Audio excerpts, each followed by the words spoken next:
I was born and raised in a place where the word small felt like an understatement. Our town was a dot on the map, a place you'd miss if you blinked while driving through. My parents were the hard-working sort, the kind who woke up before dawn and didn't hit the sack until the stars were high in the sky. Despite their backbreaking work, the dream of sending me off to university remained just that, a dream. Growing up, I learned the value of $1 and the weight of hard work. By the time I was old enough to work, I was more than ready to roll up my sleeves. My first job was slinging hash at the local diner, a greasy spoon that saw more locals than it did out-of-towners. It wasn't glamorous, but it was honest work, and it paid the bills, or at least some of them. Anna, table 4 needs a refill on their coffee, and don't forget, the Hendersons like their pie with extra whipped cream. My boss, a stout man with a voice that could carry across the diner without the slightest effort, would often bellow. "Yes, sir," I'd reply, hustling over with the coffee pot in one hand and balancing a slice of pie in the other. The regulars were like clockwork, with their predictable orders and familiar faces. It was comforting, in a way, to know exactly what each day would bring. As time went by, I climbed the ranks from waitress to administrator, a title that sounded fancy but really meant I was juggling more responsibilities for slightly better pay. The diner became my second home, and the people there, my second family. Then, at 25, my life took a turn I never saw coming. I met Michael at the diner, of all places. He was unlike anyone I'd ever met, polished, educated, and with manners so fine they could have been straight out of a book. He stumbled into our little establishment one rainy afternoon, looking like he'd taken a wrong turn and ended up miles from where he meant to be. "Excuse me, ma'am," he said, his voice soft and hesitant. "Could I trouble you for a cup of coffee? And maybe some directions?" I couldn't help but smile. "Sure thing, sugar. Take a seat anywhere you like, and I'll be right with you." That cup of coffee turned into hours of conversation, and before I knew it, I was falling head over heels for this shy, awkward man who seemed to find solace in our quaint little diner. Michael worked for a consulting firm, a job that sounded as foreign to me as if he'd said he was an astronaut. He talked about his work with a passion that was infectious, and I found myself hanging on his every word. One day, fed up with his shyness and sensing he felt the same way about me, I took the plunge. "Michael, why don't we make this official? You and me, an item," I blurted out, my heart pounding in my chest. He looked at me, his eyes wide with surprise, before a slow smile spread across his face. "I thought you'd never ask," he said. It wasn't long before talk of marriage started to circulate. The ceremony was modest, but I didn't pursue luxury either. We were together, and that's the main thing. After Michael and I tied the knot, I thought the hardest part was behind us. I was dead wrong. If dealing with Mrs. Brown before was like navigating a minefield, living with her as my official mother-in-law was like being in the middle of an active war zone without any armor. It started small. Comments here, a snide remark there.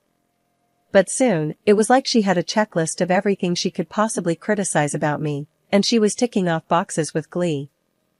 One evening, I was in the kitchen, trying to make dinner for Michael and me. I thought cooking his favorite meal would be a nice gesture. Mrs. Brown walked in, her eyes scanning the kitchen like she was looking for something to pounce on. "What on earth are you making? It smells like a garbage dump in here," she sneered, her nose wrinkled in disgust. I clenched my jaw, trying to keep my cool. "It's Michael's favorite, spaghetti carbonara," she huffed, peering over my shoulder. "That's not how you make carbonara. You're ruining it. Here, let me show you how it's done." Before I knew it, she had elbowed her way in, taking over the stove. It wasn't just my cooking she had a problem with. Everything I did was under scrutiny. One day, she cornered me as I was cleaning the living room. "Anna, do you even know how to clean properly? Look at this dust. It's like you're not even trying. My son deserves to live in a clean house, not whatever this is," she barked, running her finger along the mantelpiece and showing me the speck of dust she'd found. I bit back a retort, my hands tightening around the dust cloth.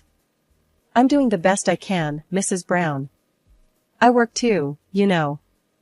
Her lips twisted into a mocking smile. Oh, I know all about your job.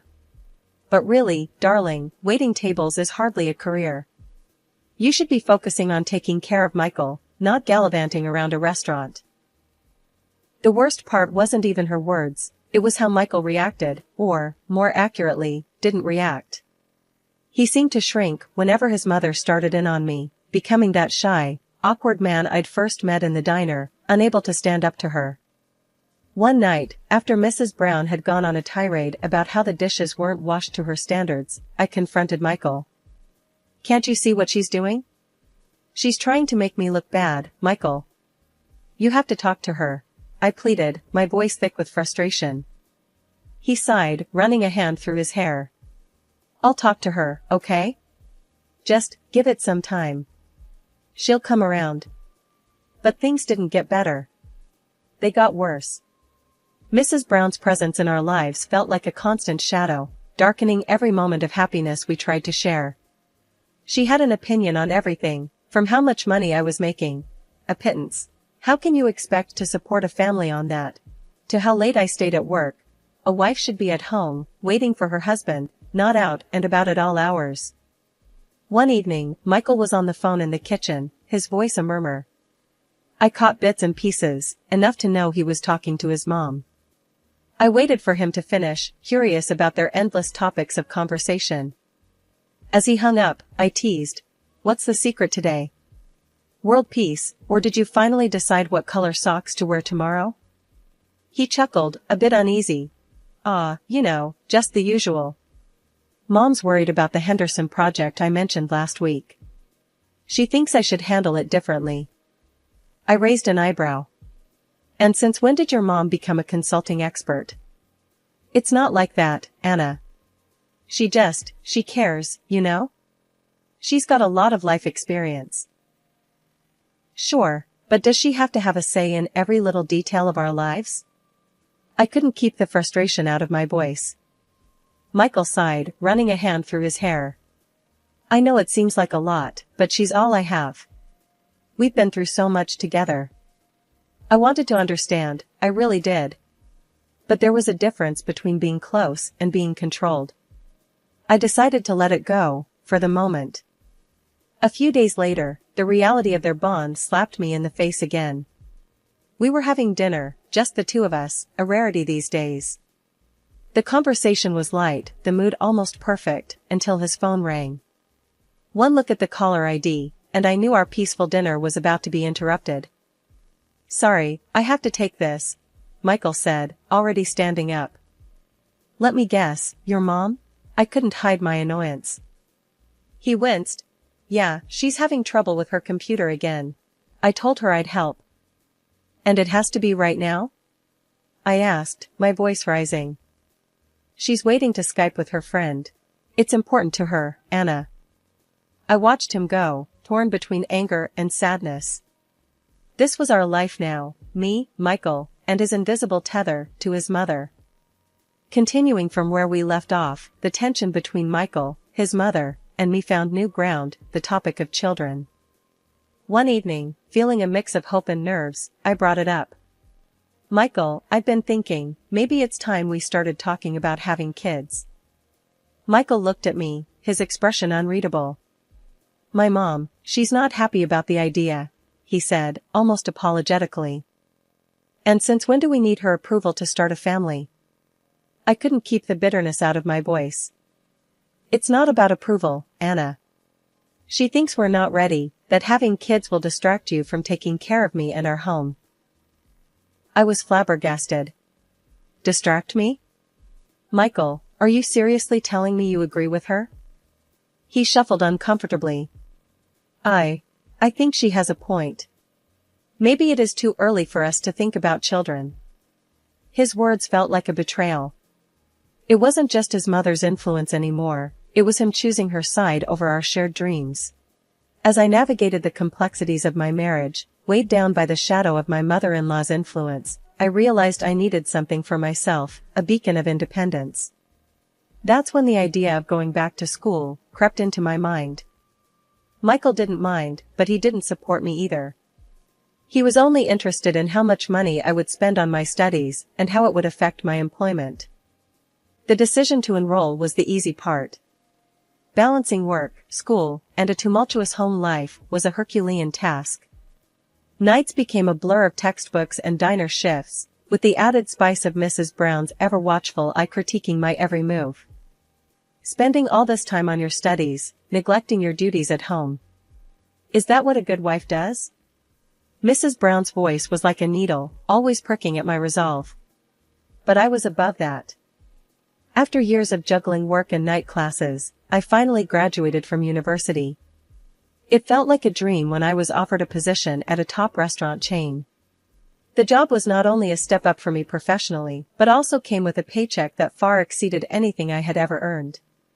I poured my heart and soul into my work, often staying late to ensure everything ran smoothly. This dedication to my career, however, took a toll on my relationship with Michael. One evening, after coming home later than usual, I found Michael lounging on the couch, absorbed in some game on TV. The house was a mess, and there was no sign of dinner. Exhausted, I dropped my bag and said, "Michael, could you help out a bit around here? Maybe start with dinner once in a while?" He barely glanced my way before replying, "Why? You're doing just fine on your own. Besides, I've been helping Mom with her bills and stuff. She needs me." His words hit me like a ton of bricks. Helping your mom? What about us? Our bills are piling up, and you're telling me you're giving your money to her? Michael turned off the TV and faced me, his expression one of defiance. "Yeah, I am. You're making more than enough now. My mom needs my support." I was floored. So, what? I'm supposed to handle everything else on my own while you play mommy's little helper? Don't start, Anna. She's my mom. She needs me, he retorted, his tone final. The conversation spiraled from there. Our finances, once a shared responsibility, became a battleground.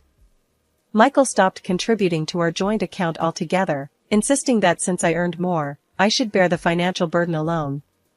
His visits to his mother's house became more frequent, leaving me to fend for myself at home. One night, as I sat alone at the kitchen table, surrounded by bills and takeout containers, I tried again. "Michael, we need to talk. This isn't working. I need you to pitch in, both financially and around the house." He shrugged, indifferent. "I told you, Anna, my mom comes first. You wanted this big job, so deal with the responsibilities that come with it." I was at my wit's end. "Your mom comes first? What about your wife? Remember me?" His response was cold, calculated. "If you're not happy, figure it out. I'm doing what I need to for my mom." The tension at home had reached a boiling point. Michael's constant absences and refusal to contribute had left me feeling more like a single person managing a household than a partner in a marriage. It wasn't just the physical and financial contributions that were lacking, it was the emotional support, the companionship, the partnership that marriage was supposed to be built on. It all came to a head one particularly stressful evening. I had just come back from a long shift, the weight of my day hanging heavily on my shoulders. The house was silent, Michael's presence notably absent yet again. A quick glance at the clock confirmed he was over at his mother's, a fact that stung more with each passing day. I dialed his number, my patience thinning. "Michael, where are you? It's nearly 10 p.m., I said, trying to keep my voice steady.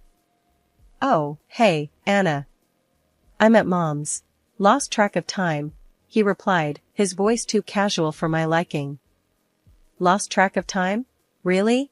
Because it seems to me you've lost track of a lot more than that lately," I snapped back, frustration boiling over.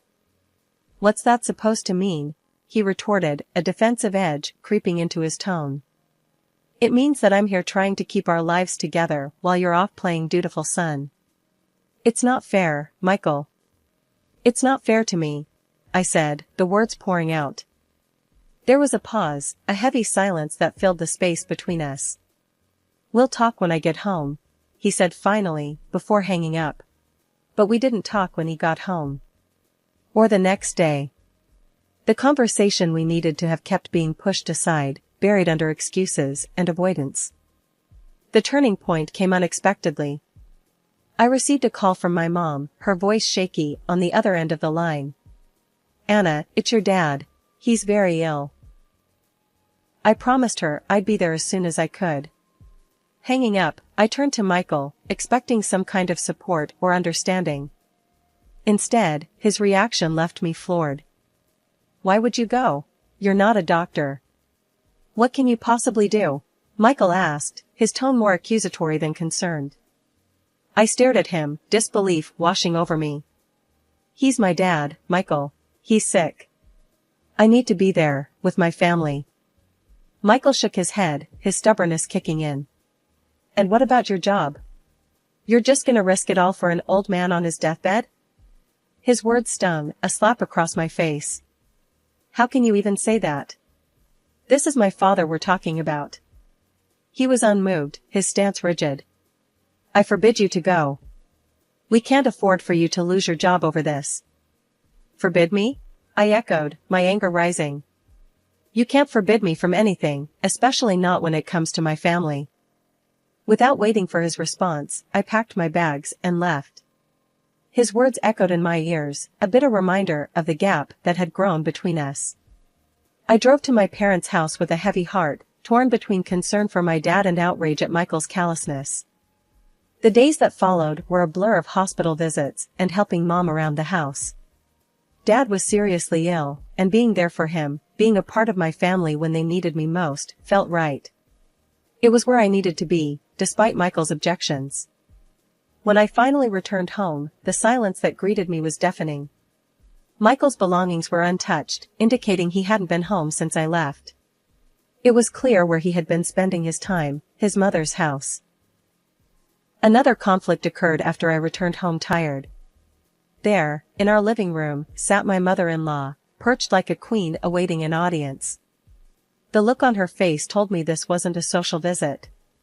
My husband was there too, looking like he'd rather be anywhere but here. The tension was thick in the air. "Sit down, we need to talk," my mother-in-law commanded, her voice sharp, cutting through my weariness. I barely managed to suppress a sigh as I took a seat opposite them. I was too tired for whatever this was going to be. "It's about your neglect," she started, each word laced with disapproval. "You've been too caught up with work. This house is falling apart, and my son is being neglected. You need to change your ways, focus on what's important. If not, a divorce might be the only solution." Her words were like a slap in the face, but what stunned me more was my husband's reaction. He just sat there, nodding along to his mother's tirade as if I wasn't even in the room. I turned to him, searching for some sign of support, some hint that he'd stand up for us. But there was nothing. Just that passive acceptance of his mother's words. "You really believe that?" I asked him, my voice tired but laced with disbelief. He wouldn't meet my eyes. "Mom's got a point, Anna. You've been distant. Something's got to give." I looked from him to his mother, feeling a mix of anger and disbelief. Was this really happening? Was I being given an ultimatum by the woman who had done nothing but make my life difficult since day one? And my husband, was he really siding with her over me, over us? I leaned back, my exhaustion momentarily forgotten, replaced by a clarity I hadn't felt in months. "You think I'm the problem here? That simplifying my life, quitting my job, and playing house will fix everything?" Neither of them said a word, their silence a loud affirmation of their stance. I shook my head, a weary laugh escaping me. "I'll think about what you've said," I told them, my voice calm, almost detached. They seemed taken aback by my response, probably expecting me to argue or break down. As I excused myself and headed to bed, leaving them in stunned silence, I felt a mix of fear and liberation. The road ahead was uncertain, but for the first time I was allowing myself to consider walking it on my own terms. But then a terrible thing happened. Dad died, unable to cope with his illness. The days following Dad's funeral were a blur. I went alone, because Michael made it clear he wouldn't stand by me. even threatening divorce if I lingered with Mom during this tough time. When I got back, the sight that greeted me was colder than any words Michael had ever spoken. Divorce papers, already signed by him, were laid out on the kitchen table like some twisted welcome home gift. It didn't take me more than a heartbeat to decide. I signed them, feeling a mix of relief and a burning desire to start fresh wash over me. I didn't waste any time. I packed my things, organized Michael's into boxes, and texted him they were waiting for him. "Mom, it's done. I'm moving out," I told her over the phone, my voice steadier than I felt. "Oh, honey. Come stay with me. We'll figure this out together," she offered, her voice a beacon of hope in the storm. But I had a different plan brewing. "Actually, Mom, what do you think about buying a place together? Just us, a new start?" Her pause was brief, the idea taking root. "I think that's the best idea you've had in a long time. Let's do it." And so we did. Mom sold the house she'd inherited, and together we found a place that felt like a promise of better days. It was more spacious than anything I'd imagined, with rooms that whispered of new beginnings and a large living room that seemed to echo with future laughter and conversations. I used the money I'd saved, money that had once been ours, but had grown into a testament to my independence. It covered the mortgage, making our new life not just a dream, but a comfortable reality. "Our new home," Mom said, her arm around my shoulders as we looked around the empty living room, imagining the life we'd build. "Yeah, our fresh start. Just us, and no looking back," I replied, feeling the truth of my words down to my bones. Living with Mom in our new home, I began to feel the weight of the past lifting off my shoulders. Each morning brought a sense of possibility, a chance to build something new and wholly ours. Our days were filled with the mundane yet comforting tasks of setting up home, interspersed with moments of planning our future. It was a calm evening, just me and Mom enjoying some tea, when suddenly there was a knock at the door. Opening it, I couldn't believe my eyes. There stood my ex-husband Michael and his mom, as if they had any right to show up unannounced. Without waiting for an invitation, they barged in, looking around like they owned the place. Michael's mom, ever the bold one, wasted no time. "We've decided. We're moving in here with you tomorrow," she announced as if it was the most natural decision in the world. I couldn't help it, I burst into laughter. "Move in? Here? This is my house, not a free hotel for lost souls." Michael, trying to sound authoritative, chimed in. "Anna, I'm still your husband. I have a right to live in your house." The laughter that escaped me was half disbelief, half amusement. "Oh, Michael, dear, you're not my husband anymore. Remember those divorce papers you so graciously signed?" The color drained from his face. I thought you wouldn't sign them." "It was just to scare you," he stammered, looking more lost than ever. His mom, catching up to the conversation, turned her wrath towards him. "You fool. Why didn't you talk to me before doing something so stupid?" Watching them argue was like watching a soap opera unfold in my living room. But my patience was wearing thin. "Enough," I said firmly. "I want both of you out of my house and out of my life." But they weren't done yet. Michael's mom, in a last-ditch effort to salvage the situation, made an outrageous offer. "We're willing to forgive you, Anna. Come back to Michael, and we can talk about having a child." The audacity of her offer was the last straw. "Forgive me? For what, exactly?" "It's time for you two to leave. For good." As they realized I wasn't budging, Michael's mom played her final card. "We need money." Michael lost his job, and I couldn't help but laugh again. "You're asking me for money? After everything you've said and done?" "I think not." Finally, I showed them to the door, a wave of relief washing over me as it closed behind them. Turning back to Mom, we shared a look of disbelief before bursting into laughter. "That's the end of that chapter," I said, more to myself than to her. "Good riddance," Mom replied, her smile telling me she was just as relieved. From that day on, our focus was on building our new life, free from the shadows of the past. We made plans to pay off the mortgage on our new home, turning it into a place of joy and peace. As for Michael and his mother, last I heard, they were bouncing from one rental to another, always arguing about money. It was a fitting end for them, I suppose.